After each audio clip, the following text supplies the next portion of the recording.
Guys, hope so you are doing well. तो आज मैं जिस ड्रामे की एक्सप्लेनेशन करने वाली हूँ उसकी स्टोरी बहुत ही अमेजिंग एंड इंटरेस्टिंग है। तो ये कहानी है एक इंट्रोवर्टेड बॉस हुआनकी की। सोशल फोबिया होने की वजह से वो किसी से भी बात नहीं करता, सारा दिन अपने ऑफिस में ही बैठा रहता है। एम्प्लॉयज़ तो अपने बॉस को अब यहाँ पे कोल्ड और न जाने क्या क्या कहते रहते हैं। इवन कि उसकी सेक्रेटरी तक ने उसे नहीं देखा था। उसकी जगह पे उसका बेस्ट फ्रेंड जो कि कंगू है, ऑफिस का इंतजाम संभालता है। सारे एम्प्लॉयज़ उसी की बहुत ज़्यादा तारीफ़ें करते रहते हैं। माना कि हुआनकी एक इंट्रोवर्ट है, बट जैसा उसे सब सोचते हैं ना, वैसा बिल्कुल नहीं है। वो काफ़ी इनोसेंट एंड केयरिंग है। वेल, अब चंद साल पहले का हमें एक सीन दिखाया जाता है कि इनके ऑफिस में ही ना कुछ रूमर्स फैले थे कि एक लड़की ने खुद को हर्ट करने की कोशिश की थी। उसके पीछे का क्या रीज़न है वो तो हमें आगे चल के स्टोरी में ही पता चलेगा ना। हीरो तो एक लड़की रोवून, जो कि एक छोटी मोटी सी एक्ट्रेस है, उसका बहुत बड़ा फैन है। और यही हमारे ड्रामे की फीमेल लीड भी है। अक्सर ही ये उसे चोरी चोरी देखने के लिए भी जाया करता है। इवन के फ्लावर बुके भी रोवोन को इतना पता था कि कोई उसके लिए फूल भेजा करता है, बट कौन है वो नहीं जानती थी। इस बात से खुश भी होती है कि इस दुनिया में चलो कोई तो है जो मुझे सपोर्ट करने वाला है। एक आंटी तो अक्सर ये हम आंटी से कहती भी रहती हैं कि आखिर तुम कब तक उस लड़की को बताओगे कि तुम उसके बहुत बड़े फ़ैन हो। इतने दिन हो गए, तुम तो बस उसे छुपाई ही फिर रहे हो, बस चोरी चोरी उसे फ्लावर्स भेजते रहते हो। और वो लड़की जानती तक नहीं है कि आखिर वो कौन है जो उसे फ्लावर्स भेजा करता है। कुछ तो खुद में हौसला भी लाओ ना, और कन्फेशन कर ही दो उससे अपनी फीलिंग्स की। हमानकी ने भी अब पक्का रोवॉन से बात करने का सोच ही लिया था। जब इसकी मुलाकात कंगू से होती है तो वो हमानकी से यही पूछने लगा था कि कल तुम एम्प्लॉयज़ की फिर पार्टी में क्यों नहीं आए थे। एक्चुअली में हमानकी ने वहाँ जाने की ट्राई तो की थी, बट वो उनके बीच नहीं जा पाया था। इसी बात के लिए वो कंगू से यहाँ पे अपोलोजाइज भी कर लेते हैं। अब तो हुआनकी की सेक्रेटरी ने रिज़ाइन देने का ही डिसाइड कर लिया था, इससे पहले कि हुआनकी उससे ऐसा करने का रीज़न पूछ पाने की हिम्मत भी करता। अब ये साहब उसे फ़ौरन से साइड पे भेज देते हैं और फिर खुद ही सेक्रेटरी से बात ही करने लगा था, और साथ में समझाने भी लगता है कि तुम प्लीज़ ऐसा मत करो। वो भी अब क्या कहती, फ़ौरन से बात मान लेती है। हुआनकी ने बड़ी मुश्किल से हिम्मत इकट्ठी करके रोवोन को अपने फ़ैन होने वाली बात बताने का डिसाइड कर ही लिया था। जैसे ही उसकी सोचों में गुम जा रहा होता है तो अचानक उसकी टक्कर एक गाड़ी से होती है, जो कि किसी और की नहीं बल्कि रोवोन की ही थी। मीन के काम शुरू होने से पहले ही ख़त्म हो गया। अब बस ये परेशान कि इसे फेस कैसे करूं। वो जो इसे देखने के लिए इसकी गाड़ी के बाहर ही पहुंच आई होती है। यही कहती है कि दरवाज़ा खोलो और बाहर निकलो। इसे तो प्रॉब्लम का एक ही सोल्यूशन नज़र आता है। उसे कॉम्पनसेट करने के लिए अभी से अपनी जेब से पैसे निकाल के ना उसे देने लगा था। ये बात रोवोन को और बुरी लग जाती है कि अपोलोजाइज करने की बजाय मुझे पैसे दे रहा है। उसने भी अब हुआनकी का फेस देखने की ठान ली थी। सो बस फिर क्या था, इनका टॉम एंड जेरी वाला खेल तो स्टार्ट हो जाता है। वो आगे आगे और ये उसके पीछे पीछे। ये भी हुआनकी की कंपनी के बाहर ही पहुंच आई थी। जैसे ही हुआनकी की गाड़ी देखने लगती है तो एक सिक्योरिटी गार्ड उसे बॉस की गाड़ी को छेड़ने से मना करता है कि वो तो बहुत ज़्यादा गुस्सा होंगे, आज तक कोई भी उनकी चीज़ों को हाथ नहीं लगा पाया। सेक्रेटरी जैसे ही वॉशरूम जाती है ना, इसी बात का फ़ायदा उठा के रोवोन हुआनकी के ऑफिस से घुस गई थी। अब हमें ये भी पता चलता है कि रोवोन इसी कंपनी में एज अ एम्प्लॉई हायर हुई है, और इसके साथ साथ और भी बहुत सारे एम्प्लॉयज़ यहाँ पे आए हुए थे। अब हुआनकी के ऑफिस में किसी को भी आने की इजाज़त नहीं थी। वो जैसे ही आराम से शावर लेके बाहर निकलता है तो सामने से रोवोन को देख के शॉक्ड, उसने भी अपना फेस साइड पे ही कर लिया था। हुआनकी जल्दी से अपने कपड़े पहन के ना अपने ऑफिस ही पहुँच गया था। ये तो जब तक उसका फेस ना देख लेती यहाँ से नहीं हिलने वाली थी। सेक्रेटरी जैसे ही वहाँ पे पहुँचती है तो अब इन्हें ऐसे देख के सरप्राइज, अब जल्दी से रोवोन को साइड पे ही लेके जाती है। रोवोन तो उससे हुआनकी के बारे में ही पूछना चाहती थी, बट वो उसे कुछ भी नहीं बताती। यही कहती है कि शराफत से यहाँ से चली जाओ वरना तुम्हें बॉस के गुस्से का पता नहीं है। रात को जब स्टाफ मिलकर न्यू एम्प्लॉयज़ को वेलकम पार्टी का अरेंज करके उन सबको देते हैं ना, तो तब रोवोन की यहाँ पे कंगू से भी जान पहचान हो ही जाती है। दोनों के बीच हेलो हाई हो गई थी। रोवोन का तो हुआनकी कंपनी ज्वाइन करने के पीछे एक रीज़न था। वो सबसे उसके मुतालिक पूछती है। एक एम्प्लॉय के थ्रू से पता चलता है उसे बहुत ही मिस्टीरियस से पार्सल्स मिला करते हैं। वही सेकंड एम्प्लॉय से उसे पता चलता है कि हुआन एक नीट फ्रीक है। हमेशा जब भी मैं उसके लिए चीज़ें वगैरह साफ़ करके जाती हूँ वो दोबारा से क्लीन करता है। इसने उनकी सारी बातों की रिकॉर्डिंग्स भी कर ली थी। सेक्रेटरी तो खुद हुआन से परेशान थी कि ना जाने ये क्या क्या करता रहता है। कभी बोरी अपने ऑफिस में लेकर जा रहा है एंड कभी कुछ। और रोवोन को तो हुआन पक्का पक्का साइकोपैथ ही लग रहा था। हुआन खुद सब्जियां वगैरह ला के लंच बनाता है, इवन के सेक्रेटरी को भी खाने पे इनवाइट करता है, बट उसने तो साफ मना कर दिया था मुझे अभी भूख नहीं है, तो ये अकेले ही फिर लंच करता है। अब लंच ना करने की वजह से सेक्रेटरी की तो हालत ही ख़राब। ये तो शुक्र है कि उसके साथ रोमोन मौजूद थी। वो हमानकी के ऑफिस के बाहर उसे बुलाती है, वो नहीं आता। कैसे आ पाता? वो तो मॉम डैड के पास ही पहुंचा हुआ था। इंट्रोवर्ट होने की वजह से उसे डैड से काफ़ी बातें सुननी पड़ती हैं कि पता नहीं तुम कब सुधरोगे। इसी वजह से ही अक्सर मैं एम्बैरस भी होता रहता हूँ। ये भी उनकी बातें कहाँ कभी गौर से सुनता था, एक कान से सुन के दूसरे से निकाल देता। इसकी सिस्टर रीसू तो यहाँ पे अपने भाई को देख के बहुत ज़्यादा खुश होती है। अब जैसे वो इसके हेयर्स कट करने लगी थी तो तभी अचानक हुआन को कंग की कॉल आ जाती है, जो कि इसे सेक्रेटरी के हॉस्पिटल जाने का ही बता रहा था। ये परेशान रोवोन ने जब से सेक्रेटरी को बेहोश होते देखा था, उसका रो रो के बुरा हाल। एक्चुअली में जिस लड़की ने 3 साल पहले सुसाइड करने की कोशिश की थी वो रोवोन की ही बड़ी बहन थी। काम भी उस वक्त वो हुआन की ही कंपनी में क्या करती थी। सो उसके सुसाइड का रिस्पॉन्सिबल वो आज तक हुआन की को ही समझती आई है। तभी तो वो उसकी कंपनी में एंटर हुई कि सब सच जान सके। अभी रिकॉर्डिंग की हुई सारी बातों को एक रिपोर्टर को सुनवाते, जो कि इसका फ्रेंड था, कि हमें हुआन को एक्सपोज करना चाहिए। इसकी सेक्रेटरी की भी ये कंडीशन उसी की वजह से ही हुई है। इसने तो हुआन की को सीरियल किलर तक समझ लिया था। रोवोन की सिस्टर के सैंडल्स हमें हुआन के पास ही दिखाए जाते हैं, जो कि आज तक उसने संभाल के ही रखे थे। वो तब उसे बचाने के लिए रूफटॉप पे गया भी था, लेकिन तब तक बहुत लेट हो चुकी थी। हमें ये भी मालूम होता है कि वो ना सिर्फ हुआन की सेक्रेटरी थी बल्कि एक अच्छी दोस्त भी थी। अगले दिन हुआन जैसे ही रोवोन के लिए फ्लावर्स लेके पहुंचता है तो उसे पता चलता है कि रोवोन ने आज से ड्रामा करना छोड़ दिया है। ये अपसेट होकर फिर वहाँ से जाने ही लगा था। पीछे से रोवोन को मिस्टर स्मिथ के आने का सब बताने लगते हैं।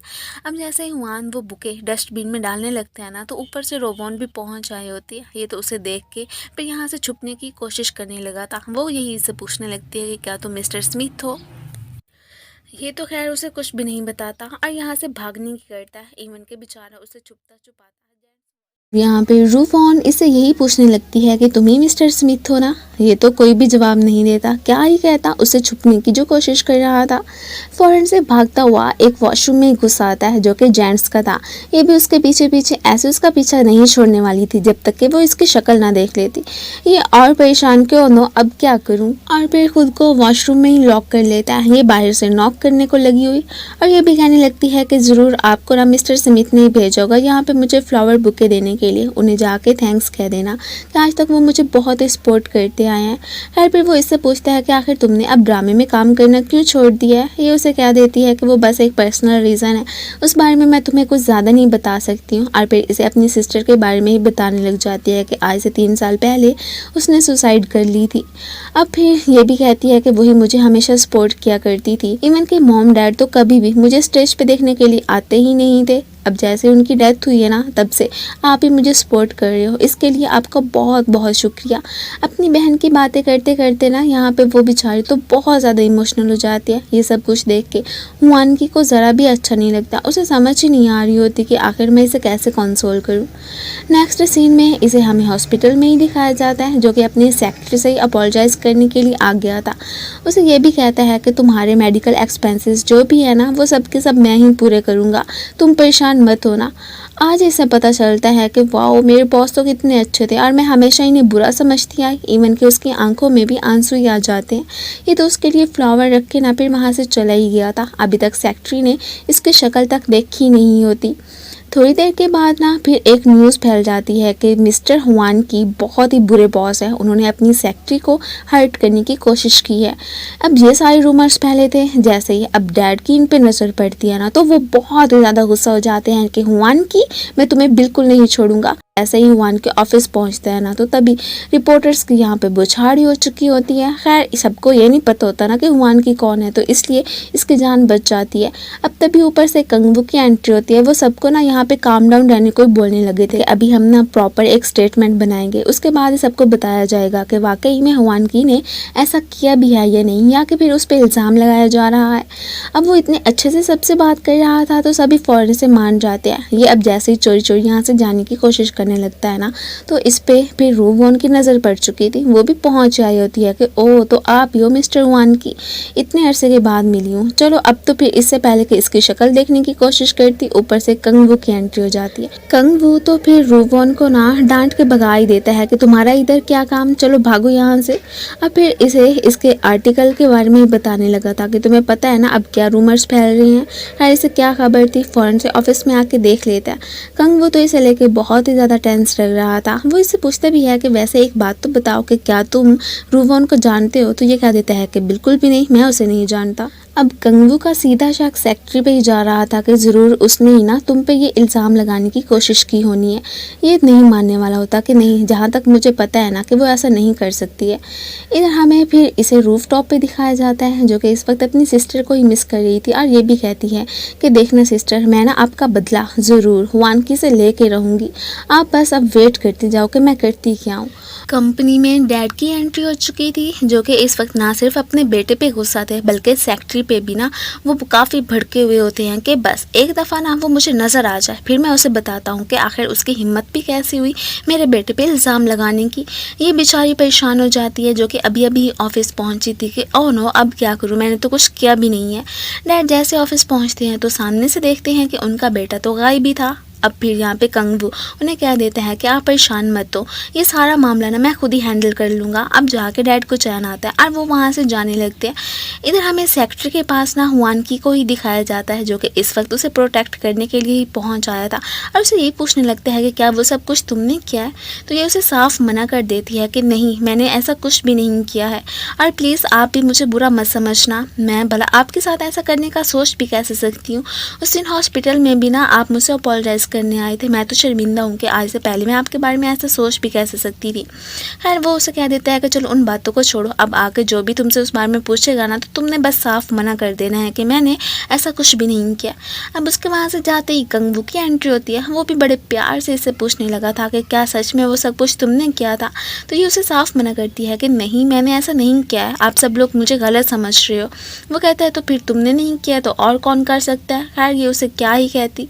हुआनकी तो अभी भी अपनी फॉर्मर सेक्रेटरी, जो कि रूवॉन की बहन थी, उसी के बारे में ही सोच रहा होता है कि वो कितनी इनोसेंट गर्ल थी ना।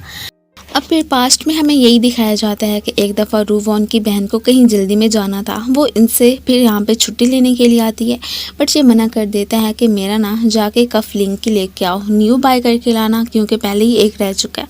ये भी उसे मना नहीं करती और फिर बाहर आ जाती है। अब जाहिर सी बात है, इसके तो चांसेस यहाँ से जाने के बन ही नहीं रहे होते ना, तो अपनी बहन को कॉल करके यही कह देती है कि सॉरी, मैं ना आज तुम्हारा ड्रामा देखने के लिए नहीं आ सकूँगी, मुझे बहुत ही काम है।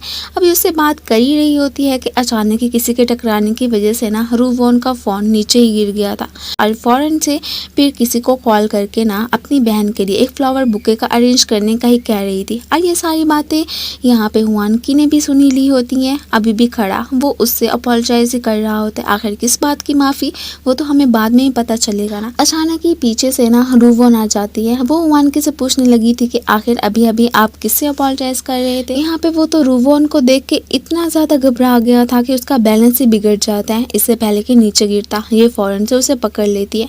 दोनों एक साथ में ही नीचे गिरे थे। अब वो इससे छुपने की कोशिश कर रहा था और ये बस उससे पूछी जा रही होती है कि क्या आप ठीक हैं, आपको चोट तो नहीं लगी। ये फौरन से उसे साइड पे कर देता है एंड देन फिर वहाँ से भाग ही गया था। ये भी शुक्र करता है कि उसने मुझे देखा तो नहीं ना, अगर देख लेती तो फिर क्या होता। अब तो अपनी हिम्मत इकट्ठी करके ना हुआनकी ने सोच लिया था कि मैं रिपोर्टर्स को जाके सारी बात का बता देता हूँ कि सेक्रेटरी पे मैंने कोई भी जुल्म नहीं किया है। हाँ, अगर वो फिर भी मुझसे नाराज़ हैं तो मुझे जो भी पनिश करना चाहते हैं कर सकते हैं। इससे पहले कि ये उन रिपोर्टर्स के पास जाता, कंगवू इसे मना कर देता और ऑफिस में ही लेके आ गया था कि देखो अभी ना तुम्हें एहतियात करनी चाहिए। पहले भी मैं तुम्हारे यहाँ सब कुछ हैंडल करता था ना, तो अब भी कर लूँगा। अब तुम्हें क्या ज़रूरत पड़ी थी वहाँ पर जाने की? तुम्हें पता है ना, अगर उन्होंने अब इस सेक्रेटरी की बात की तो फिर तुमसे फॉर्मर सेक्रेटरी के बारे में ही पूछने लगे थे। जो चीजें आज तक हम छुपाते आए हैं उस बारे में सबको पता चल जाएगा। अब ये बात कंगवू ही इससे कह रहा होता है कि देखो वो सब कुछ ना किसी को भी अभी फिलहाल ना ही एक्सपोज होना, तो यही बेहतर होगा। ये भी फिर उसे कहता है कि ठीक है, डोंट वरी, तुम ही सब कुछ हैंडल करना चाहते हो ना तो कर लो। अब तुम्हारा जो भी सीक्रेट है ना वो सीक्रेट ही रहेगा, मैं किसी को भी नहीं बताऊंगा। अब यहाँ पे हमें थोड़ी सी तो क्यूरियोसिटी होती है ना कि आखिर इनके बीच मामला क्या है। खैर वो तो हमें फिर आगे चल के ही पता चलेगा। सेक्रेटरी भी अपनी हिम्मत इकट्ठी करके ना इन सारे रिपोर्टर्स के सामने ही आ जाती है और उन्हें यही बताने लगी थी कि मैं हर्ट अपने बॉस की वजह से नहीं हुई थी, बल्कि वो तो मेरी ही गलती थी। अब ये सब सुन के ना यहाँ पे रूबोन को तो अच्छा नहीं लगता। वो तो यही समझ रही होती है कि ज़रूर इसे ये सब कहलवाने के लिए उन लोगों ने पैसे ही दिए होने हैं, और क्या बात हो सकती है। खैर इतने में ऊपर से कंगू भी आ जाता है और वो इस सारे मामले को फिर खुद ही हैंडल करके निपटा ही लेता है। सब कुछ क्लियर हो चुका था। इधर डैड का गुस्से के मारे बुरा हाल, और वो अपने बेटे पे निकाल भी देते हैं। ये भी कहने लगे थे कि देखो मैं तो इतना ज़्यादा एम्बैरस होता हूँ ना तुम्हारे होते हुए, मैं तुम्हें बता नहीं सकता हूँ, काश तुम मेरे बेटे नहीं बल्कि कंगू ही मेरा बेटा होता। और अपने इससे ये भी कहने लगते हैं कि कभी कभी मेरा दिल करता है ना कि मैं तुम्हारी जगह पे ना पूरी की पूरी कंपनी कंगू को ही दे दूँ। ये भी कह देता है कि हाँ ठीक है तो आप दे दें, वैसे भी मुझे उसमें कोई इंटरेस्ट नहीं है। लेकिन डैड कहते हैं कि ऐसा सोचना भी मत, मैं ऐसा कभी नहीं होने दूंगा। सेक्रेटरी की तो यहाँ से जॉब भी जा चुकी थी और वो अपना सारा गुस्सा रूवोन पे निकालती है कि मुझे ना ऑलरेडी तुम्हें कुछ बताना ही नहीं चाहिए था, ये सब कुछ तुम्हारी वजह से हो रहा है। मैंने तुम्हें बताया ना था कि बॉस इतने ज़्यादा बुरे नहीं है, लेकिन फिर भी तुमने जाके वो सारी बातें रिपोर्टर्स को बताई हैं ना, मैं तुम्हें बिल्कुल भी माफ़ नहीं करूँगी। देखो अब मुझे अपने सारे एक्सपेंसेस खुद ही बर्दाश्त करने पड़ते हैं, अब मुझे कहीं से जॉब भी नहीं मिलेगी, मैं पता नहीं क्या करूँगी। ये सारी बातें सुन के ये भी मन में सोचती हैं कि ज़रूर एक ना एक दिन मेरी बहन का भी यही हाल हुआ होना है, इन लोगों ने ही उसे ये सब करने को फोर्स किया होगा और तभी तो जाके उसने सुसाइड की होनी है। अब नेक्स्ट सीन में ना हमें इसे बहुत ज़्यादा ड्रिंक करते ही दिखाया जाता है। ये इस वक्त अपने फ्रेंड के पास ही बैठी होती है और उसे सारी बातें बता देती है। अब कंपनी से दूर कहीं इनका फ़ोटोशूट ही होने वाला था, तो इसलिए इसकी एक कॉलीग इसे सामान थमा देती है कि टाइम पे ये लेके पहुंच आना। ये भी ओके कह देती है। अब तभी अचानक जैसे इसकी हुआनकी पे नज़र पड़ती है तो ये समझ रही होती है कि शायद ये यहाँ पे काम करता है, इसलिए उसे सामान थमा देती है कि मैं जो तुम्हें एड्रेस बता रही हूँ ना तो वहाँ पर टाइम पर ही पहुँचाना। ये भी उसे कैसे मना करता, उससे सामान तो ले लेता है लेकिन बाद में गाड़ी में बैठा सोच रहा था कि क्या मुझे जाना चाहिए या नहीं। खैर फिर वहाँ से जाने ही लगता है। इधर सब लोग वेट कर रहे होते हैं और इस पे ही गुस्सा करने लगे थे कि आखिर तुमने सामान किसे पकड़ा दिया था, हमारी शूटिंग लेट हो रही है, अब हम क्या करेंगे। ये उन्हें कहती है कि डोंट वरी, मैंने जिसे सामान लाने को कहा था ना वो अपने पूरे टाइम पे पहुंच जाएगा। इधर ट्रैफिक जाम होने की वजह से ये बेचारा परेशान कि अब क्या करूँ, अब सारा सामान लेके वहाँ से भागना स्टार्ट कर देता है। अब तभी अचानक इसकी भी नज़र ना उस पर पड़ी जाती है। वो तो खुश होती है कि फाइनली ये सामान लेके आ ही गया, मुझे इसी का ही वेट था। अभी भी रास्ते में जाते ये सोच रहा होता है कि क्या मैं वापस चला जाऊँ, इसके पास नहीं जाना चाहिए, अगर इसको कल को मेरी आइडेंटिटी का पता चल गया तो ये मेरे बारे में क्या सोचेगी। खैर फिर जैसे ही देखता है ना कि उसकी टक्कर एक बाइक से होने वाली है तो ये फिर अपना प्लान गिव अप कर देता है कि नहीं मुझे इसे बचाना चाहिए। फ़ौरन से जाके ना इसे साइड पे कर देता है। अब रूवॉन को बचाने के चक्कर में हुआनकी के पास जो भी सारा सामान होता है ना वो तो सबका सब नीचे ही गिर गया था। ये सब देख के तो ये बेचारी भी एकदम सरप्राइज रह जाती है कि ओह नो अब हमारा क्या बनेगा।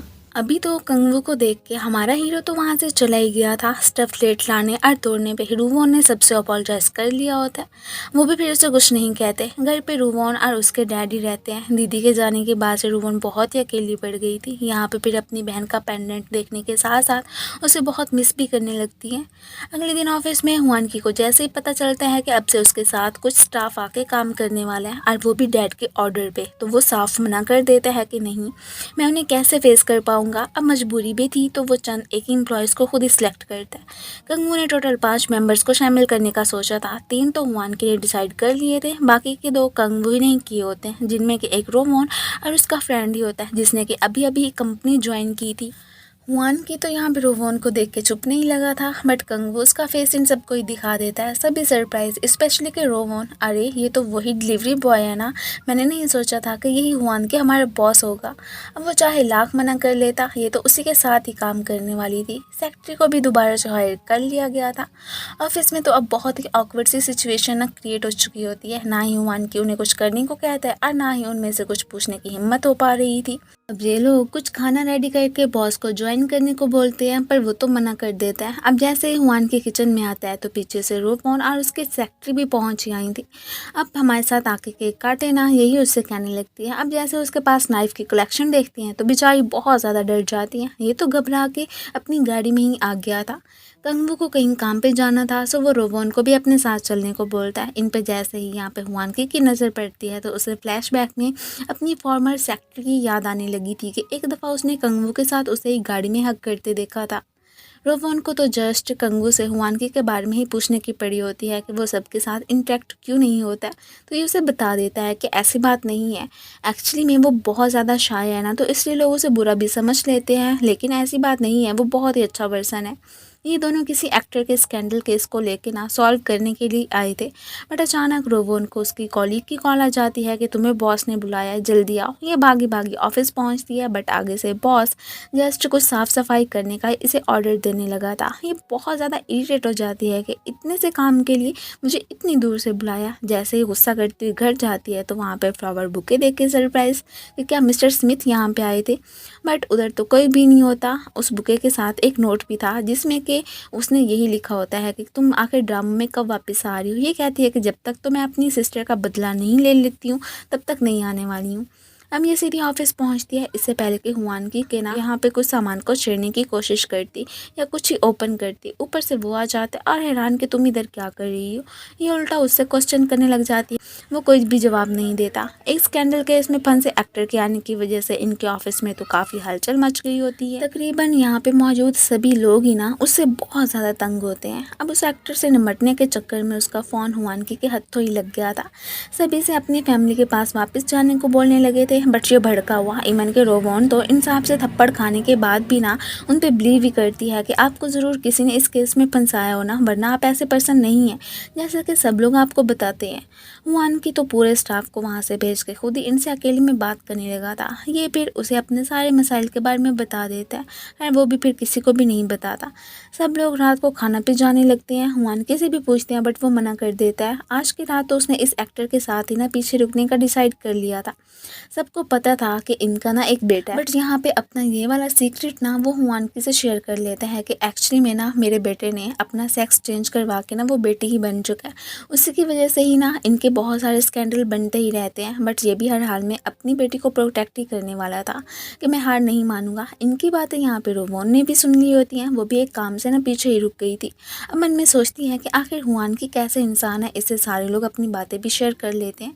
कभी कभी तो वो उसे अच्छा ही लगने लगता है। अब की बार हुआनकी का सामान चेक करते वक्त उसे तो वहाँ से कुछ भी नहीं मिलता।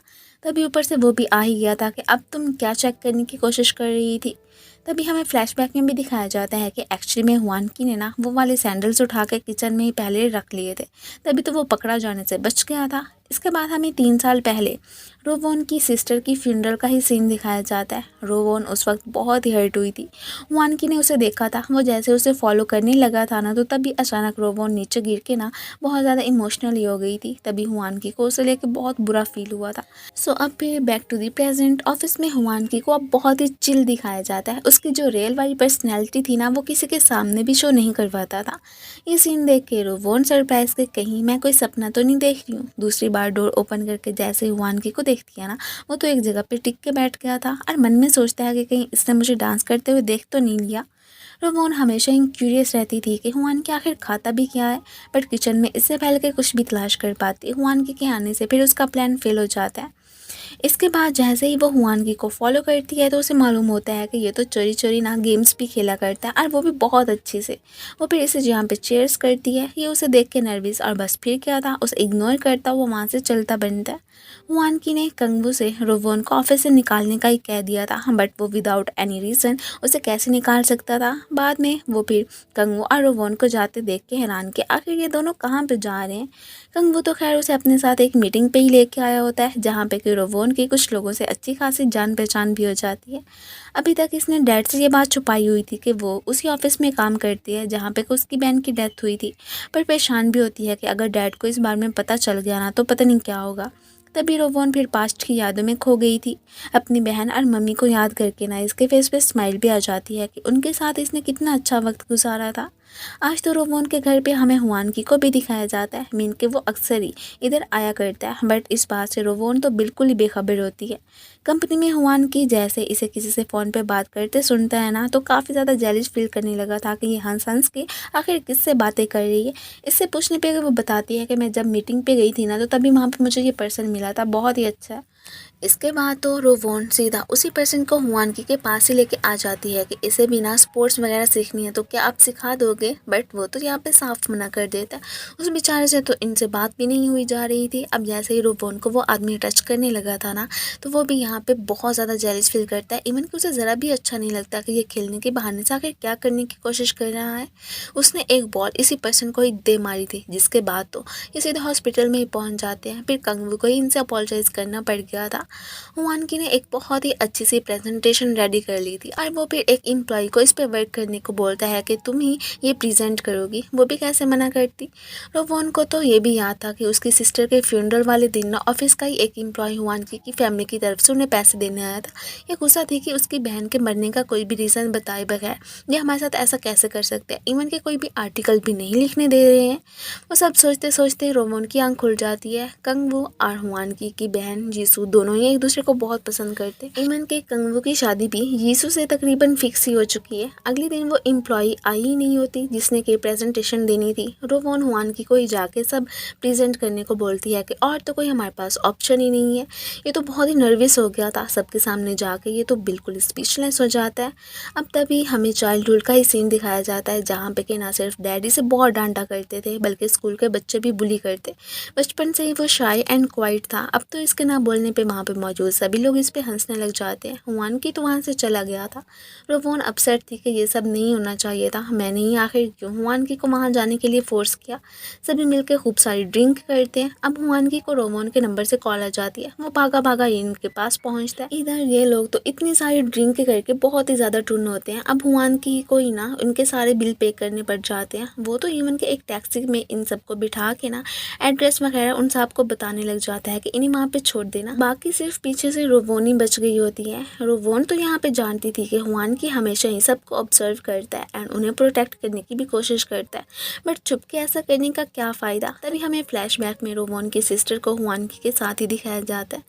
हुआनकी एक लड़की को पसंद करता था बट उससे ना अपनी फीलिंग्स कन्फेस कर पाने की हिम्मत नहीं थी इसमें। अब फिर रोवोन की बहन जो कि इसकी अच्छी फ्रेंड भी थी, सेक्रेटरी भी थी, इसे सब कुछ सिखाती है कि लड़की से जाके कैसे बात करनी है वगैरह वगैरह। इस तरह पे हुआन के काम आसान हो गया था। जुंग भी ऑलरेडी इसे पसंद करती थी तो दोनों ने डेट करने का भी फैसला कर लिया था। हुआनकी ने नोट किया था कि उसकी सेक्रेटरी के शूज़ टूट गए हैं तो वो उसे न्यू गिफ्ट करता है और अपनी हेल्प करने पे थैंक यू भी बोलने लग जाता है। ये देख के वो बहुत ही खुश हो गई थी। कंगवू ने तो खुद इसकी सेक्रेटरी को रखने का सोच लिया था कि मैं भी उससे आइडियाज़ लूँगा कि आखिर तुम्हारी बहन को कैसे इम्प्रेस करना है। कंगवू तो शुरू दिन से ही जीसू को लाइक करता था। जीसू की मम्मी ने कंगवू को आके ये गुड न्यूज़ दे दी थी कि वो ना जीसू की शादी के लिए ना मानी गई हैं। इवन कि उन्होंने उसके बाबा से भी बात किया और वो भी मान ही गए थे। तुम अब उसे शादी के लिए प्रपोज करने की जितनी भी तैयारी कर सकती हो ना तो कर लो। घर पे रोवोन ने अपनी सिस्टर को अपने लिए एक पेंडेंट बाय करने का कह दिया था जो कि वो मानी जाती है। सेक्रेटरी की हेल्प से ही हुआन की अपनी क्रश से हैंग आउट कर पा रहा होता है। जुंग ने उसे क्रिसमस पे डिनर पे इनवाइट कर लिया था। दोनों बहुत खुश होते हैं। कंगवू ने सेक्रेटरी पे डोरे डालने शुरू कर दिए थे। उसे बुला के पूछते हैं कि तुम्हें क्या गिफ्ट चाहिए, क्रिसमस बहुत जल्दी आने वाला है ना। तो वो उसे बहुत सारे पैसे मांग लेती है कि मैं वो एक ऑर्फनेज में देना चाहती हूँ। वो जिस ऑर्फनेज का नाम लेती है ना वहीं पे कंगवू को हुआनकी की फैमिली ने ही अडॉप्ट किया था। ये सुन के वो थोड़ा सा अपसेट हो जाता है। सेक्रेटरी ने एक पेंटिंग बनाई थी और वो ये हुआनकी को देने का डिसाइड करती है, बट यहाँ पे कंगवू ने ना आगे वो उससे ले ली थी कि मैं रख लूँ, तो वो भी मना नहीं कर पाती। डैड का तो रोब हर किसी पे ही होता है, वो किसी की भी इज्जत नहीं किया करते थे। इवन के तब कंगवू भी उन्हें अच्छा नहीं लगता था। वो आखिर किससे बातें करता है किससे नहीं, इस सब के लिए उन्होंने यहाँ पे ना एक हिडन माइक्रोफोन ही फिक्स करवा लिया हुआ था। और ये बात जैसे इसे पता चलती है ना तो इसे बहुत ज़्यादा बुरी लगती है कि वो मुझे अपनी फैमिली का एक मेंबर नहीं समझते हैं क्या। आज तो वो इतना ज़्यादा हर्ट हुआ था कि वो ना एक बार में जाके खूब सारी ड्रिंक कर लेता है। तभी उसे देखने के लिए यहाँ पे सेक्रेटरी की एंट्री होती है। वो उसे वाइन पीने से मना करती है। अब ये यूसी की फैमिली से इतना हर्ट हुआ था, अब या उसे समझ नहीं आती, इतना टुन होता है ना तो यहाँ पे उसे ही किस कर लेता है। बाद में सेक्रेटरी जब इसे छोड़ने के लिए होटल पहुँचती है ना तो यहाँ पे इन साहब ने तो उसके साथ 1 नाइट स्पेंड ही कर ली होती है। तभी बाद में हुआनकी ने कंगवू और अपनी सेक्रेटरी को साथ में देख लिया था। उसे बहुत बुरा लगा था, आखिर को जान चाहता जो था कि मेरी बहन इससे कितना लव करती है। सेक्रेटरी को भी वो सब करने का गिल्ट था। अब बाद में क्रिसमस वाले दिन ये अपनी बहन का ड्रामा देखने जाना चाहती थी, बट हुआन की ने उसे रोक दिया था क्योंकि उसी दिन ही कंगवू जो कि यीशु को लेके वहीं पे जाने वाला था। और तब रोवोन जिससे टकराई थी ना, वो एक्चुअली में कंगवू नहीं था और उसके साथ यीशु, बट ये उन्हें नहीं देख पाई। जुंग ने हुआन की को कॉल करके डिनर पे बुलाया था, बट उसने मना कर दिया था। सेक्रेटरी कंगवू को जैसे ही कॉल करती है ना, तब हुआन की ने उसकी बातें सुन ली होती हैं। उसके बुलाने पे ये तो यीशु से एक्सक्यूज़ करता हुआ ना उसके पास से जाने लगा था। अब अचानक ही तब हुआन की उसे रोक देता है कि तुम क्या करते फिर रहे हो, और मैंने तुम्हें सेक्रेटरी को हक करते भी देखा था। कंगवू भी आगे से बहाने बनाना स्टार्ट कर देता है कि उस दिन तुम्हें बहुत ज़्यादा रंग था। इंसान से तब गलतियाँ तो हो ही जाती हैं, और तुम्हारी सेक्रेटरी खुद मेरे पास आई थी, मैंने उसे नहीं बुलाया था। ये सब कुछ यहाँ पे तो सेक्रेटरी भी सुन लेती है, और वो काफ़ी ज़्यादा शॉक्ड रह गई थी कि क्या वो सब मेरी गलती थी। तभी उसने डिप्रेशन में आके सुसाइड ही कर ली। कंगवू तो घबरा गया था। उसने अपना ये सीक्रेट हुआन की को किसी से भी ना बताने का कह दिया था कि वरना फिर डैड ने मुझे शूट ही कर देना और यीशु भी मुझे छोड़ देगी। वो भी फिर मान ही गया था कि ठीक है, किसी को भी मैं इस बारे में नहीं बताऊंगा। अपनी बेटी के गम में ही तो रोवोन की मम्मी की भी डेथ हो गई थी। रोवोन का घर तो कंगवू की वजह से उजड़ा था, बट वो कसूरवार हुआन की को ही समझती है। उस सब सच्चाई का क्या पता आखिर। हुआन की तो फिर भी 3 साल से सीक्रेटली रुआन को प्रोटेक्ट करता आया है। आज रोवोन ने जो इसके साथ किया था उसके लिए वो बहुत ही शर्मिंदा होती है। हुआन की को भी पता चल ही गया होता है कि ये ना मेरी कंपनी में मुझसे बदला लेने के लिए आई थी। अगले दिन ऑफिस में किसी को भी याद नहीं था कि उन्हें आखिर घर छोड़ने के लिए कौन गया था। हुआन की ने आज सनग्लासेस पहनी होती हैं तो सभी हैरान होते हैं कि आखिर बॉस को क्या हो गया। रात को रोवोन ने ड्रिंक कंडीशन में ना इसे इतने सारे मुक्के मारे थे कि भी तो आंखों की हालत ही ख़राब हो गई। सो उसे अपने ज़ख्म छुपाने के लिए ग्लासेस पहननी पड़ गई थी। हुआन की जो कि अपनी प्रेजेंटेशन नहीं दे पाया था, वो वीडियोस के डैड ने भी देख ली होती है। उन्हें अपने बेटे पे बहुत ज़्यादा गुस्सा आ जाता है। अब फिर कंपनी में आते ही वो तो अपने बेटे को ना सबके सामने मारने ही स्टार्ट कर देते हैं। पूरा स्टाफ ये देख के शॉक्ड। रोवोन तो खुद हैरान थी। उसे तो हुआन की के लिए बहुत बैड फील होता है। कंगवू आके उन्हें शांत करवाता है। बाद में रोवोन उसे कंफर्ट करने के लिए आती है। उसे भी मालूम हो गया था कि हमेशा से ही सारी प्रेजेंटेशन ना यही उसे बना के दिया करता था, बट बाद में सारा क्रेडिट तो कंगवू को ही मिल जाता है। उसे अब पता चल गया था कि हुआन की बुराई नहीं बल्कि बहुत ही अच्छा इंसान है। सभी लोगों ने अब न्यू प्रेजेंटेशन बनानी थी। इवन के ट्रिप पे जाने का भी प्लान बनाते हैं। हुआन की से तो पहले जाने की इजाज़त भी मांगते हैं और साथ साथ ये भी कहने लगे थे कि आप ही हमारे साथ आ जाए ना, बट उसने तो साफ मना कर दिया था। फिर जब कंगवू को जाते देखता है तो इन सबसे पहले ही वो डेस्टिनेशन पे पहुंच आया होता है। सभी तो यहाँ पे खूब सारा एंजॉय करते हैं। अब जब हुआन की कंगवू को रोवोन के क्लोज जाते देखते हैं ना, वो तो एक गेम की वजह से ही ऐसा कर रहे थे।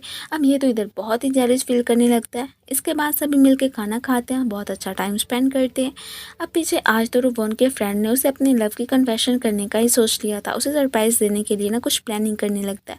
कब से उसे लाइक करता जो आ रहा था। जैसे ही रोवोन कंगवू की हेल्प करने लगती है तो अचानक आग जलाने की वजह से ना वो काफ़ी घबरा गई थी। मीन के उसे फायर से डर लगता है।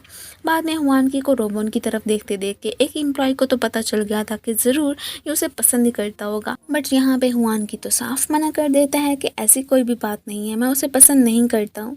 अब इससे पहले कि रोवोन का फ्रेंड उसे प्रपोज करता, वो स्विच बोर्ड हुआन की के हाथों ही लग गया था। अब रोवोन को लगता है कि जैसे उसका बॉस उसे पसंद करता है और आज उसने इससे अपनी फीलिंग्स कन्फेस कर लिया। वो तो हंसते हुए उसे ये पूछने लगती है कि अरे बॉस, क्या आप मुझे पसंद करते थे। हुआन की तो बेचारा घबरा के फ़ौरन से वहाँ से भाग ही गया था। यही कह रहा होता है कि अरे नहीं, मैं तुम्हें पसंद नहीं करता हूँ।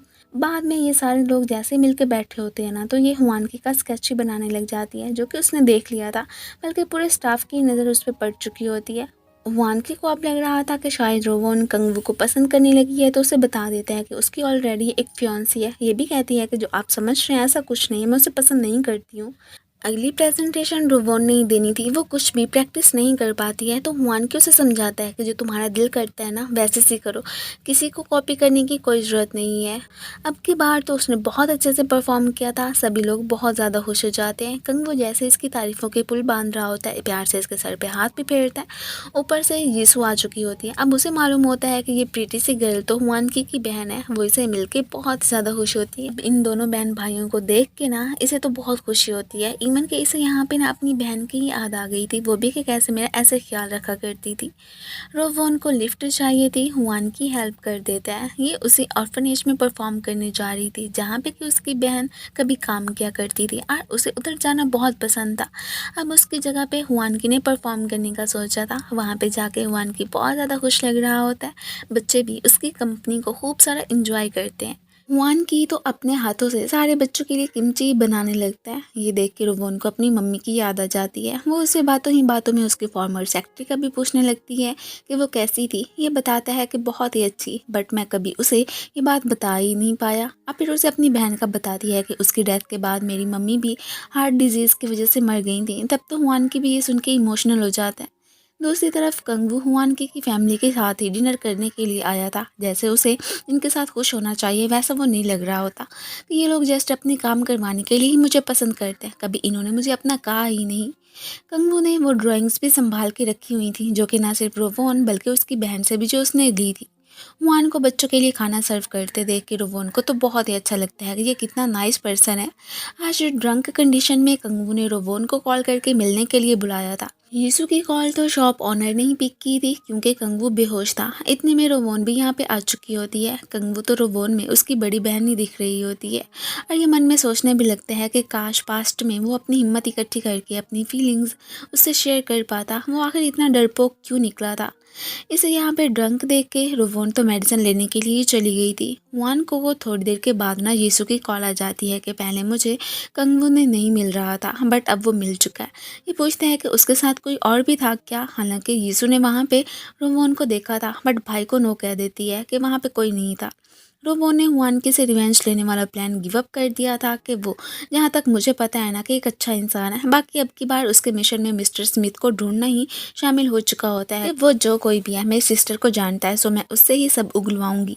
हुआन की खुद को चेंज करने की ना खुद से पूरी कोशिशों में लगा था बट वो ऐसा नहीं कर पा रहा होता। वो तो फिर अपनी साइकाइट्रिस्ट से मिलके ना फिर खुद को ठीक होने के लिए मशवरे भी मांगा करता है कि आखिर वो क्या करे और क्या नहीं। आज की रात तो हुआनकी ने अपने स्टाफ के साथ ही मिलकर डिनर करने ही का प्लान बनाया था। वो बहुत खुश होता है। सभी उसे देख के सरप्राइज थे।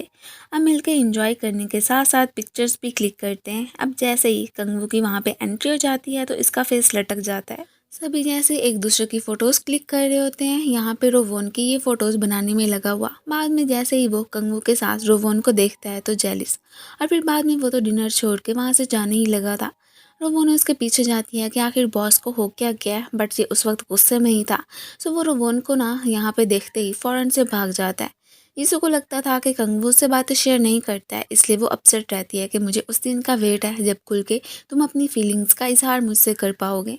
हुआन को रोबोन से प्यार हो गया था बट मानने को तैयार नहीं। इससे पहले कि वो उसके लैपटॉप में अपनी फ़ोटोज़ देख पाती, पहले ही हुआन की उसे अपनी जैकेट में छुपा लेता है। ये तो बाहर आके ब्लश ही करने लग गई थी कि अभी अभी क्या हुआ था। अगले दिन सबकी ऑर्फनेज बच्चों के साथ ट्रिप थी, तभी एक क्लाइंट भी इनसे मिलने के लिए आता है। हुआन की बच्चों की फ़ोटोज़ लेने में बिजी था। हमें पता चलता है कि रोवोन का फ्रेंड सी जुंग एक बड़ी कंपनी के ऑनर का बेटा है। कंग वो भी आ गया था। इतने अरसे बाद अपनी फोस्टर मॉम को देख के ना सरप्राइज रह जाता है। बचपन में इन्होंने ही उसे पाला था। क्लाइंट साहब भड़के हुए इसके पास ही पहुंच जाते हैं। अब इससे पहले कि इनकी मीटिंग यहाँ पे हो पाती, ऊपर से कंगू को मम्मी के मैसेज पे मैसेज ही आए जा रहे होते हैं कि इमरजेंसी है, जल्दी पहुंचो। ये बेचारा उनके पास आ तो गया था बट आगे जाके डैड से डांट भी सुननी पड़ जाती। इवन के थप्पड़ भी लग गया था कि तुम इतना इंपॉर्टेंट काम छोड़ के इधर क्यों आ गए हो। ये डिसहार्ट होकर अब वहाँ से जाने लगता है। यीशु को अब कंगू के लिए काफ़ी बुरा फील होता है बट वो क्या कर सकती थी।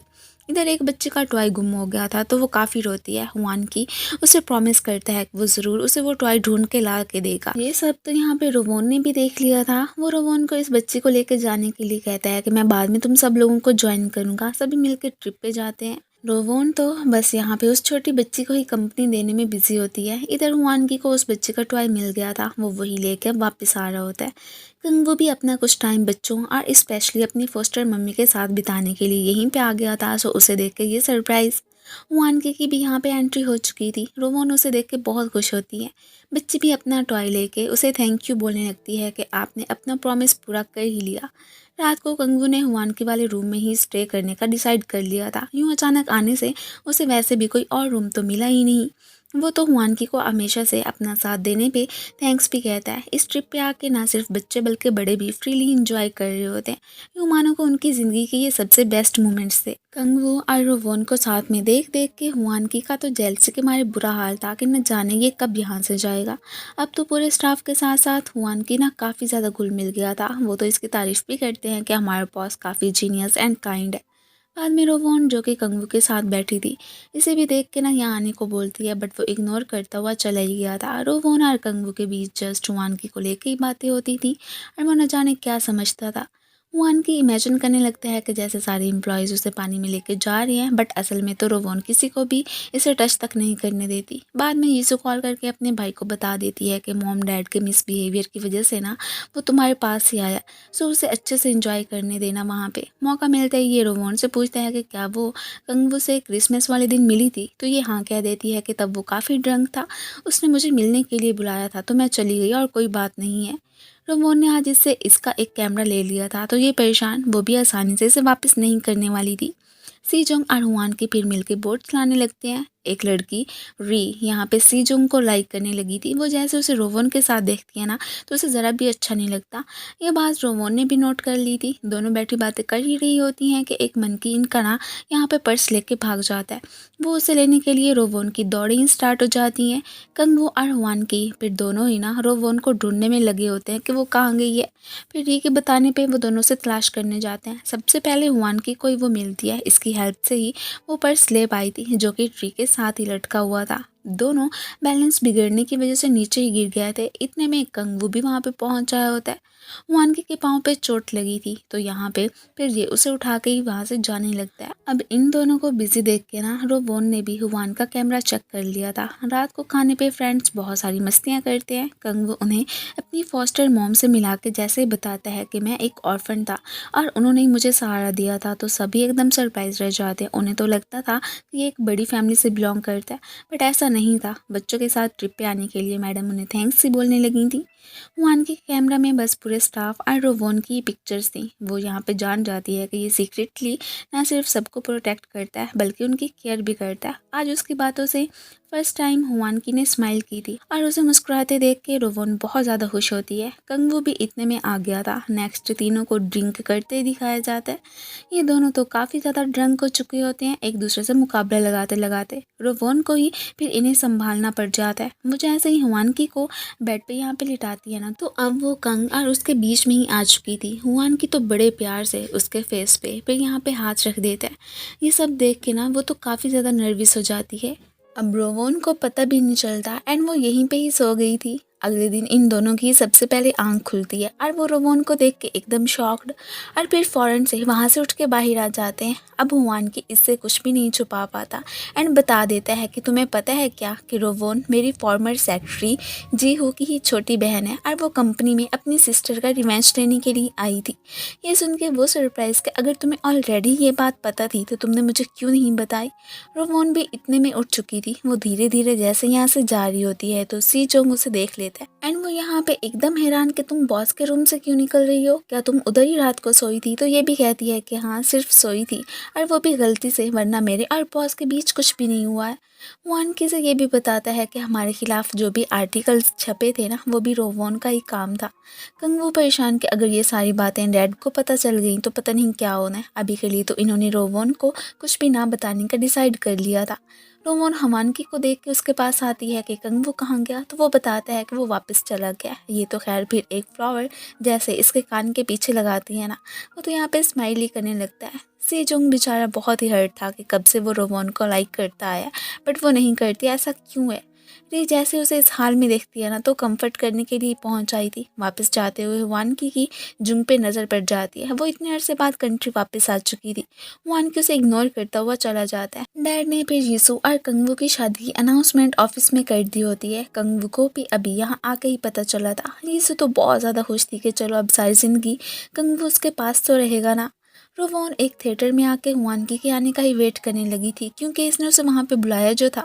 इधर वो भी उसके लिए जैसे ही कॉफ़ी लेके जा रहा होता है कि तभी उसकी ना यहाँ पे जुंग से मुलाकात हो जाती है। अब इनकी बातों से हमें इतना तो पता चल गया था कि हुआनकी अब उसे लाइक नहीं करता है। हुआनकी थिएटर में जैसे ही जाता है तो रोवोन को सोते देख के वो फिर उसे अपने शोल्डर पे लिटा लेता है। बाद में जैसे ही उठती है ना तो तब तक वो वहाँ से जा चुका था, बल्कि साइड पर बैठा होता है जिसपे कि इसकी नज़र पड़ ही नहीं पाती। कंग वो अभी भी काम पे अपना बेस्ट दे रहा था। इधर हुआनकी की टीम भी अपनी किसी थिएटर वाली प्रेजेंटेशन पे वर्क कर रही होती है, बट उन्हें कोई आइडियाज ही नहीं आ रही होती। तो एक एम्प्लॉय जो कि मजाक मजाक में कुछ हॉरर सा क्रिएट करने का कहता है, तो हुआनकी को ये आइडिया बहुत ही पसंद आ जाता है। अब वो सब प्रेजेंट करने के लिए हुआन ने सुन को ही हायर कर लिया था। वो जब अपना काम अच्छे से परफॉर्म करता है ना तो सभी उसकी तारीफ करने लगते हैं, जिस बात से वो बहुत ही खुश हो गया था। थिएटर में आज तो पूरा स्टाफ ही जैसे ही ऑडियंस को डरा के उन्हें इंटरटेन करता है ना तो सभी बहुत हैप्पी लग रहे होते हैं। रोवोन जैसे ही हुआनकी को मेकअप करने की कोशिश करने लगती है तो तब वो बहुत ही नर्वस हो गया था। बहुत जल्दी डैड का रेडियो स्टेशन पे एक शो होने वाला था, तो इसलिए जीसू फ़ौरन से कंगवू को कॉल करके वहाँ पे आने के लिए कहती है। इसके बाद कंगवू जैसे ही रोवोन को इसका मेकअप करते देखते हैं और साथ में पास भी आते देखते हैं ना तो तब वो बहुत ही अपसेट हो गया था। ये रेडियो शो में कंगवू आ ही चुका होता है, बट इधर तो डैड इतने हवाओं में उड़ रहे होते हैं कि ये भी भूल जाते हैं कि वो किसी को हर्ट कर रहे हैं। किसी की फीलिंग्स को तो समझना उनके बस में ही नहीं था। वो सबको ही कंगवू के ऑर्फन होने का बताने लगे थे और जैसे कि उसे अडॉप्ट करके उन्होंने उस पर बहुत ही ज़्यादा एहसान किया हो। कंगवू जैसे ये सब कुछ सुनता है ना वो बेचारा तो बहुत ही अपसेट हो गया था एंड देन वहाँ से जाने लगता है। तो यीशु उसे रोकने की कोशिश करती है कि प्लीज़ डैड की बातों का बुरा मत मनाना। उसे रोकने के चक्कर में उसका एक्सीडेंट ही हो गया था। कंगवू फिर उसे हॉस्पिटल ही लेके आ गया होता है। हुआनकी को कॉल करके कंगवू ने बुला लिया था। वो भी कंगवू को अपनी बहन को ना छोड़ के जाने को ही बोलने लगा था कि तुम्हें पता है ना कि वो तुम्हारे बगैर नहीं रह सकती है। वो भी एक शर्त पे मानता है कि तुम रोवोन को अपने ऑफिस से निकाल दो तो मैं ही तुम्हारी बात मान लूँगा। हुआनकी ने भी दिल पे पत्थर रख के रोवोन को निकालने का सोच लिया था। रोवोन बेचारी परेशान कि क्या मुझसे कोई मिस्टेक हो गई है जो आप मेरे साथ ऐसा कर रहे हैं। तो हुआनकी कहता है कि नहीं, ऐसी बात नहीं है। रोवोन को वैसे बिल्कुल तो अपार्टमेंट से नहीं निकाला गया था, बल्कि उसका ट्रांसफ़र कंगवू के डिपार्टमेंट में ही हो चुका होता है। इसके हुआनकी को हर जगह पे रोवोन ही नज़र आने लग जाती है। वो उसे बहुत मिस कर रहा था। जुंग हुआनकी से मिलने के लिए आई होती है और रोवोन को वो खुद को हुआनकी की फ्रेंड कह के इंट्रोड्यूस करवाती है। ये तो उसे हुआनकी के ऑफिस से छोड़ के फिर वहाँ से चली गई थी। जैसे ही वो जुंग के साथ लंच कर रहा होता है तो तभी इसे ना उसके एक एम्प्लॉय के फ़ोन से कॉल आती नज़र आती है। वो अपना फ़ोन उधर ही भूल गई थी। जब इसे पता चलता है कि उसका बेटा ना बहुत ज़्यादा इल है तो वो फ़ौरन से उसे लेने के लिए उसके स्कूल ही पहुँच जाया था। टीचर उसे ही के बच्चे को ना नहीं लेके जाने दे रही होती तो ये ज़बरदस्ती उठा के हॉस्पिटल लाता है। इतने में यूही भी वहाँ पे पहुँच आई थी। अपने बेटे की जान बचाने पे उसे थैंक यू कहती है। हॉस्पिटल में कंगवू को देखते ही यीशु छुपने लगी थी कि वो मुझे इस हालत में कैसे देखेगा, बट उसकी नज़र तो इस पे पड़ चुकी थी। वो फिर उसके हेयर्स भी वॉश करता है। वैसे तो दोनों बहुत अच्छे फ्रेंड्स थे, लेकिन फीलिंग्स डेवलप ना होने की वजह से कंगवू के दिल में वो कभी जगह बना ही नहीं पाई थी। वो तो अभी भी कंगवू को खुद से शादी करने को ही बोलती है, जिसका कि वो कोई ख़ास जवाब नहीं दे पाता। हुआनकी को फिर ही के घर पे डिनर बनाते ही दिखाया जाता है। उसने रोवोन को भी इधर ही इनवाइट कर लिया था। सभी मिलकर खाना खाते हैं। इसने ही को चंद दिन की छुट्टियां दे दी थी कि तुम ना अपने बच्चों के साथ जितना टाइम स्पेंड करना चाहती हो ना कर लो, और ऑफिस का सारा काम तो मैं खुद ही संभाल लूँगा। बाद में हुआनकी जैसे ही रोवोन के टीथ पे खाना लगे देखता है ना तो अपनी हंसी को कंट्रोल ही नहीं कर पाता कि ये कितनी फ़नी लग रही है, और उसे अपने टीथ से वो साफ़ करने को ही कहने लगा था। ये हैरान कि क्या बॉस मुझे खुद को किस करने को बोल रहे हैं। वो जैसे उसके क्लोज आती है तो वो साइड पे कर देता है कि अरे नहीं, मिरर में तो देखो। अब जैसे ही वो यहाँ पे अपनी शक्ल देखती है ना तो बेचारी काफ़ी ज़्यादा एम्बेरस होकर रह गई थी। ख़ास तौर पे जो कि उसने अपने बॉस को किस करने की हरकत की थी ना, इसलिए फ़ौरन से घर से ही बाहर निकल आती है। अब घर के बाहर उसे रिपोर्टर फ्रेंड मिलता है जो कि इससे पूछ रहा था कि क्या तुम्हें हुआनकी से लव हो गया, तो ये नो कहती है। वो भी कहता है कि हाँ वाकई में ऐसा होना भी नहीं चाहिए। तुम जिस मिशन से उसकी कंपनी में गई थी वो तो तुम्हें भूलना ही नहीं चाहिए कि तुम्हारी बहन की डेथ उसी कंपनी में ही हुई थी। रोवोन रिज़ाइन तो करना चाहती थी, बट जब उसे पता चलता है कि हुआनकी और कंगवू एक प्रेजेंटेशन पे एक दूसरे को कम्पीट कर रहे हैं तो वो रुक जाती है। दोनों ही रोवोन को अपने अपने ऑफिस में रखने के लिए ये सब कर रहे थे। हुआनकी ने अभी से ही प्रैक्टिस करना स्टार्ट कर दी थी। रोवोन उस सब में हुआनकी की हेल्प करती है। पूरे स्टाफ ही तकरीबन उसे सपोर्ट करने को ही लगा था। फाइनली प्रेजेंटेशन का दिन आ चुका था। ये अभी भी कंफ्यूज एंड नर्वस कि मुझसे ये सब नहीं हो पाएगा। रोवन उसे समझाने के लिए आती है कि तुम खुद पे बिलीव करो, तुम कर सकते हो ये सब। गलती से हुआन के से यहाँ पे शॉवर ऑन हो चुका होता है। वैसे भी इतना रोमांटिक सा इन्वायरमेंट क्रिएट हो गया था ना कि ये तो अपने इमोशंस पे अब कंट्रोल कर ही नहीं पाता। एंड देन फ़ौरन से रोवन को यहाँ पे किस कर लेता है। वो बेचारी तो बहुत ही कंफ्यूज हो गई थी और फिर फ़ौरन से घबरा के वहाँ से चली जाती है। कंगू तो फिर आज के स्पीच के लिए काफ़ी रेडी होके आया था। उसकी प्रेजेंटेशन भी हो गई होती है। फिर वानकी की बारी आती है। ये बेचारा परेशान। अब तभी ऊपर से रोवोन इसका हौसला बढ़ाने के लिए आ गई थी। अब तो फिर अपनी परफॉर्मेंस ये बहुत ही अच्छे से देता है। सभी खुश थे। ये तो बाद में रोवोन को हक करके थैंक यू ही बोलने लगा था। इसी दौरान चकरा के वो तो नीचे गिर जाता है। नेक्स्ट फिर हुआनकी को हॉस्पिटल में ही लेटे दिखाया जाता है। सभी स्टाफ एक एक करके इससे मिलने के लिए आता है। सी जोंग को भी एहसास हो गया था कि बॉस रोवन को ही पसंद करते हैं, इसलिए उसने इसे उसका ख्याल रखने का ही कह दिया था कि मैं ना उस पर गिव अप करता हूँ।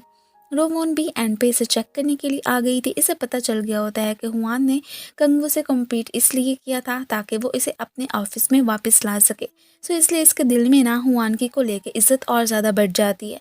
आज तो हिम्मत करके हुआन की उसे बता ही देता है कि आज से 3 साल पहले जो कुछ भी हुआ और वो यहाँ पे किस मिशन के लिए आई थी वो सब कुछ मैं जानता हूँ। और वो जो फ्लावर्स तुम्हें भेजा करता था ना पर्सन, वो कोई और नहीं बल्कि मैं ही था। रोबोन तो ये सब कुछ सुन के एकदम सरप्राइज रह जाती है कि अगर तुम्हें इस बारे में पता था तो फिर मुझे क्यों नहीं बताया। दोनों ही एक दूसरे को ना सब छुपाने के लिए यहाँ पे अपोलोजाइज करने लग जाते हैं। रोबोन को तो यकीन था कि हुआन की ने उसकी बहन के साथ कुछ नहीं किया होना, ज़रूर वो कोई और ही इंसान होगा। अब इसने उसे प्रॉपर बात जो नहीं बताई थी। ये तो फिर इमोशनल होती हुई घर ही जाने लगी थी। हुआन को पूरा स्टाफ पे ये गुड न्यूज़ देने के लिए आता है कि वो कंगबू की टीम से कंपटीशन जीत चुके हैं। दूसरी तरफ घर पे रोवोन को डैड ने एक सैंडल ही गिफ्ट की थी। वो बहुत ही खुश होती है। डैड तो अभी भी उस पर्सन की तलाश में थे जिसने के उनके खिलाफ आर्टिकल्स पब्लिश किए थे। हुआन की तो 3 साल पहले जो भी हुआ उसकी सच्चाई सबको बताना चाहता था, बट कंगवू में वो सब करने की हिम्मत नहीं थी कि प्लीज़ अभी मत बताना। ये सुबह हॉस्पिटल से डिस्चार्ज हो चुकी थी। हुआन की तो चाहता था कि ये कंगवू पे गिव अप कर दे। यूं किसी को शादी के लिए फोर्स करने पे रिश्ते तो नहीं बनते ना, बट ये नहीं मानती।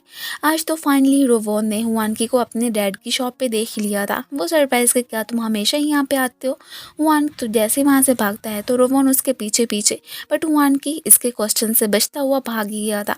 रोमोन खुश थी कि उसे लगता था कि वो अकेली थी, बट नहीं, हमेशा से ही हुआन की उसे देखा करता था एंड प्रोटेक्ट भी। और ये बात कभी वो जान ही ना पाई। बाद में जुंग और हुआन को साथ में देख के ना ये बहुत ही ज़्यादा जेलस फील करती है कि आखिर क्या ये उसकी गर्लफ्रेंड है जो ये उसके साथ यूँ घूम फिर रहा है। आज का खाना खाने की वजह से पूरे स्टाफ की तबीयत बहुत ज़्यादा ख़राब हो गई थी। अब फिर यहाँ पे हुआन की और रोवन उनकी हेल्प करने लगते हैं, बट बाद में रोवन की हालत भी काफ़ी ज़्यादा ख़राब हो जाती है। हुआन के आके फिर उसे देखता है, वो उसे उठा के हॉस्पिटल ही लेके आ गया था। अब जैसे ही उसकी आँख खुलती है तो वो सबके साथ ही हॉस्पिटल में मौजूद थी। जो उसे बता देती है कि वो हुआनकी को लाइक करती है, बट शायद वो अब उसे पसंद नहीं करता। खैर अभी तो हुआन अकेले में ही काम करने को लगा हुआ था ना, तो ये उसकी हेल्प करने के लिए आ जाती है। हुआन की तबीयत तो यहाँ पे फिर से ख़राब होने लगती है, तो यही उसकी केयर करती है। आज की रात उसने वहीं पे रुकने का ही डिसाइड कर लिया था कि पहले उसने मुझे अकेले नहीं छोड़ा था, अब की बार मुझे ही इसका ख्याल रखना चाहिए। दोनों को ही पता चल गया था कि वो एक दूसरे से कितना ज़्यादा लव करते हैं। अब तो फिर रात दोनों ने साथ में स्पेंड कर ली थी। अगले दिन दोनों को बहुत ही हैप्पी दिखाया जाता है। ऐसे समझ लो कि जैसे इन दोनों ने एक दूसरे से अपनी लव की कन्फेशन कर ही ली हो। डैड को जैसे ही रिपोर्टर ने बताया था कि उनकी बेटी उसी कंपनी में जॉब कर रही है जहाँ पे कि जीहाई की डेथ हुई थी, तो ये उस ऑफिस को ही आग लगाने के लिए पहुँच जाते हैं। अपनी बेटी को वहाँ पे देख के एकदम सरप्राइज। हुआन के अब उनसे उनकी बेटी की डेथ के लिए माफ़ी मांगने लगा था, बट ये इसलिए उसे माफ़ नहीं करने वाले होते। डैड रोवोन को घर लेके पहुँच आए होते हैं। ये डैड के सामने फिर हुआनकी की साइड लेने लगती है कि आप उसे बुरा मत समझें, वो एक बहुत ही अच्छा इंसान है। डैड ने तो यहाँ पे गुस्से में आके ना इसे घर से ही जाने का ऑर्डर दे दिया था। वो भी सीधी हुआनकी के ऑफिस पहुँच आई होती है। ये उसे डैड के पास वापस घर जाने को बोलता है कि वो क्या सोचेंगे, वैसे भी उन्हें तुम्हारी फिक्र हो रही होगी। ये कह देती है कि उन्होंने खुद ही मुझे निकाला है, मैं कैसे जा सकती हूँ, वैसे भी मुझे अभी वापस जाके अपनी हड्डियाँ तोड़वाने का कोई भी शौक नहीं है। आज मैं यहीं पे स्टे करूँगी। अब भी वो यहाँ पे रोवोन को बेड पे सोने के लिए कहता है और खुद का अरेंज उसने नीचे फर्श पे ही कर लिया था। वहाँ पे उसने एक टेंट जो लगा दिया होता है। जब वो बाद में जैसे ही इस पे ब्लैंकेट डालने के लिए जाता है ना, तो तभी ये अपनी आंखें खोल लेती है। अब ये बेचारा भागा हुआ अपने टेंट में वापस आता है। वो प्यार से इसके पास आके फोरहेड पे किस कर लेती है कि ये कितना इनोसेंट एंड केयरिंग है ना।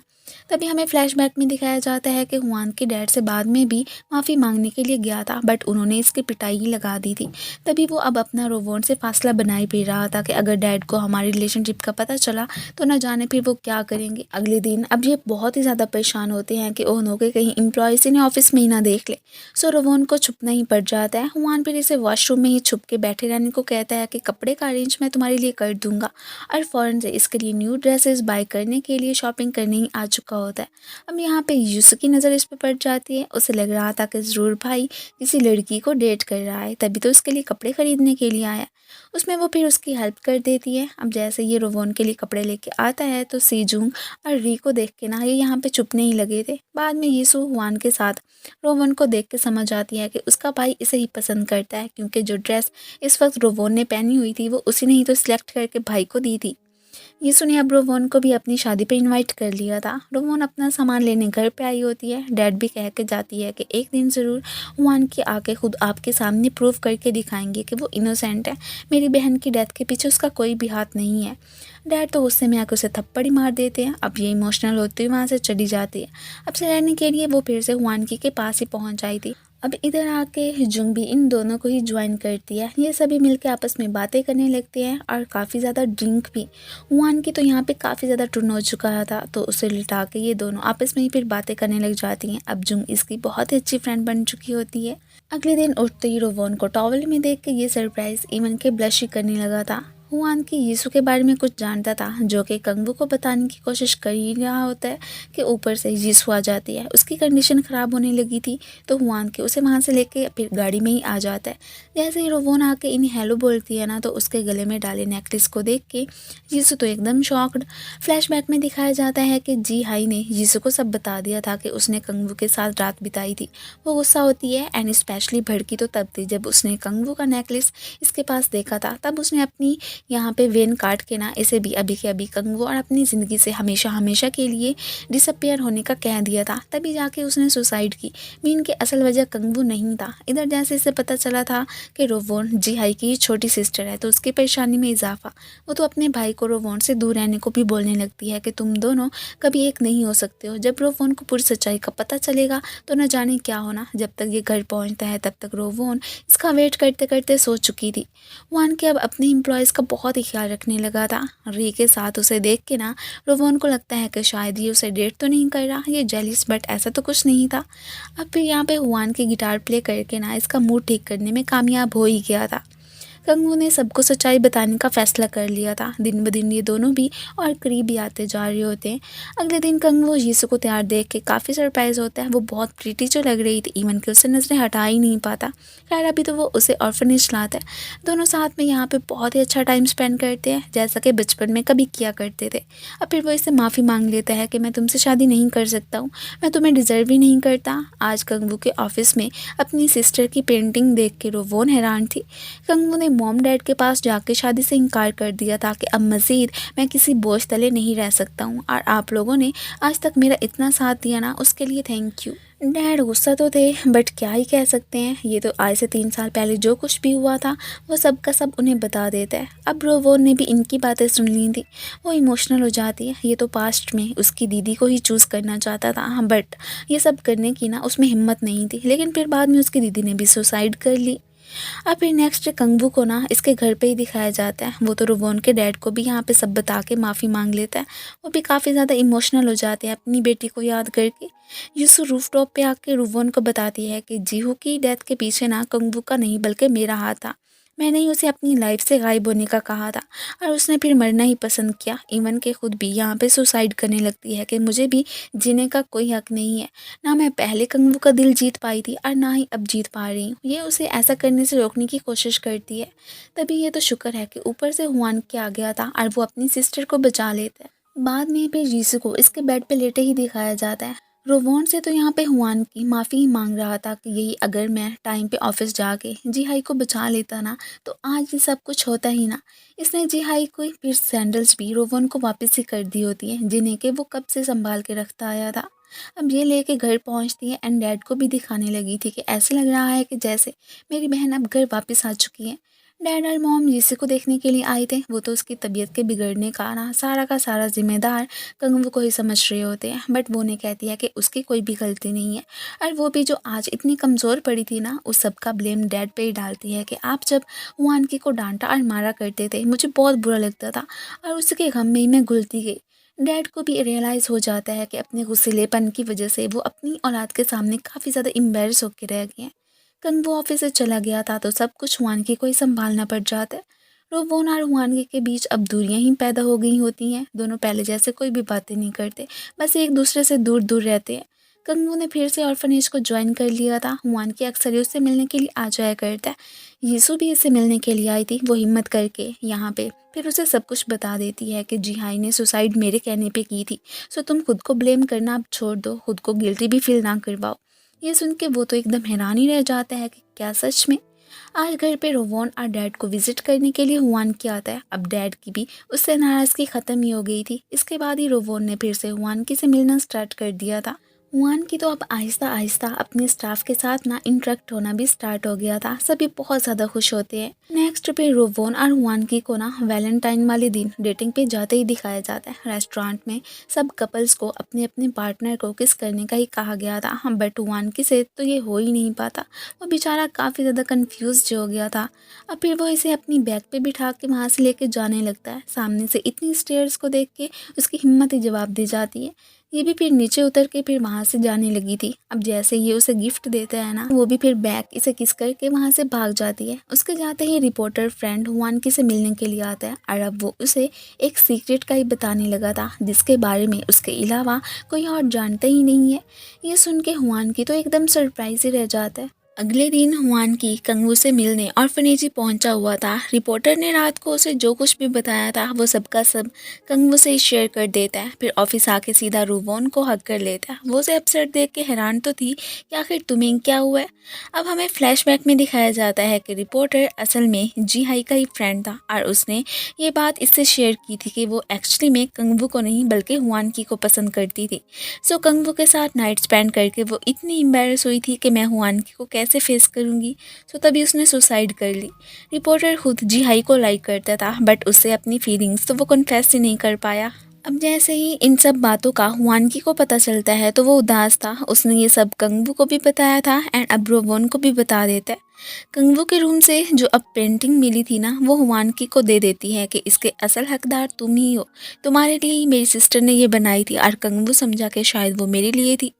अब दोनों ही उसे याद करके इमोशनल तो होते हैं पर एक दूसरे से कोई और बात नहीं करते। यीशु एंड कंगबू दोनों फिर से फ्रेंड्स बन चुके थे। कंगबू के दिल में भी ग्रेजुअली जीसी को लेके ना अब फीलिंग्स डेवलप होना स्टार्ट हो चुकी थी। कंगबू जैसे उसे यहाँ पे जिहाई के बारे में बताता है कि वो हुआनकी को पसंद करती थी तो ये सुन के वो उसका मजाक उड़ाने लगती है कि तुम्हारे साथ तो बहुत बुरा हुआ, फिर तुम समझते रहे कि वो तुम्हें लाइक करती है, वैसे तुम यही डिज़र्व करते हो। वो भी ये सुन के हंसने लगता है।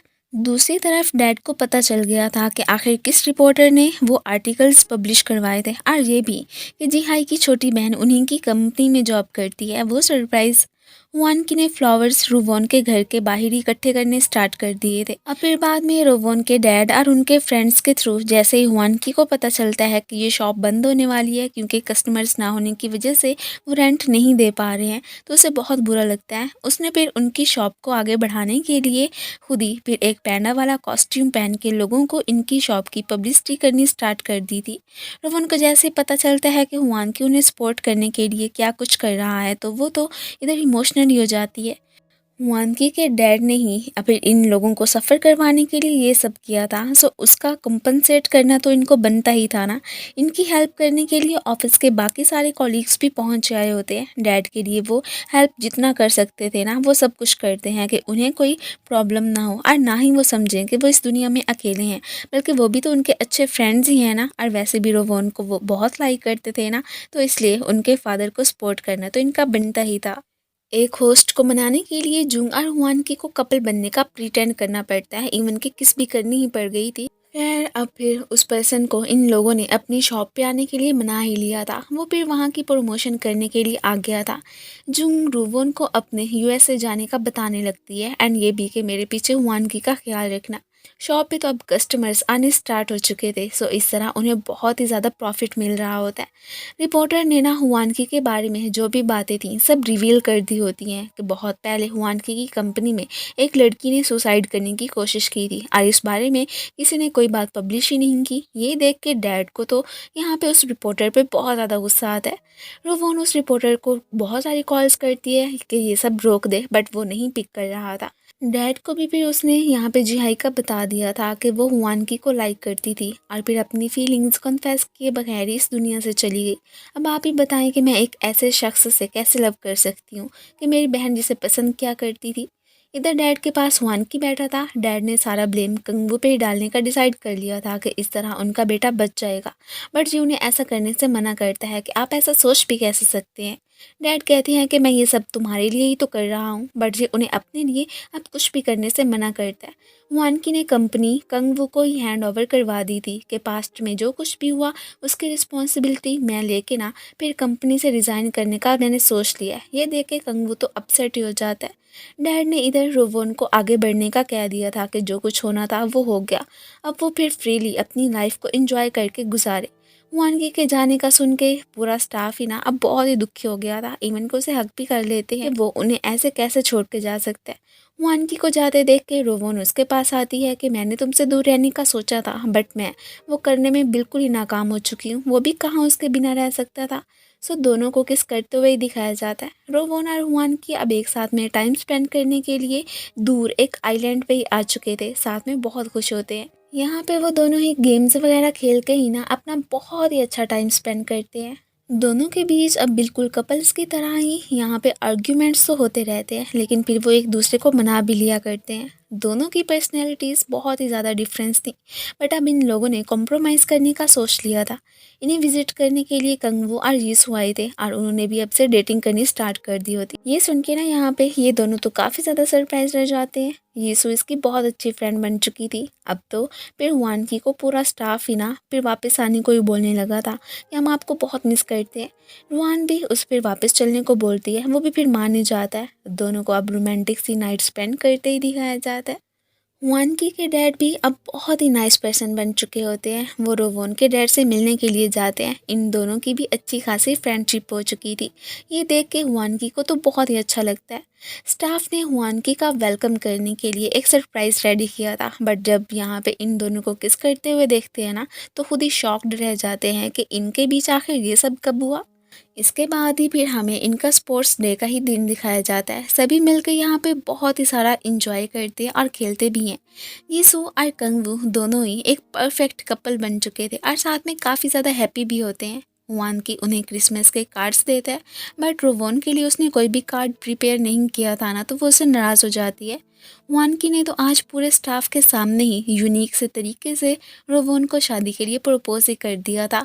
ये सब देख के ना यहाँ पे वो तो फिर बहुत ज़्यादा खुश हो जाती है। इन दोनों के कपल की ना पूरा स्टाफ ही काफ़ी तारीफ करने लग गया था कि इन दोनों को साथ में देख के ना हमें तो बहुत ही अच्छा लग रहा है। और फिर इसी के साथ ही इस ड्रामे की हैप्पी एंडिंग हो जाती है। Thank you for watching. So guys, आप लोगों को ये ड्रामा कैसा लगा मुझे कमेंट्स में ज़रूर बताइएगा। और हाँ, अगर आप लोगों को मेरी वीडियो अच्छी लगती है तो प्लीज़ इसे लाइक शेयर एंड कमेंट भी कर दिया करें। सो मिलते हैं फिर नेक्स्ट वीडियो में, तब तक के लिए बाय एंड अपना ख्याल रखना।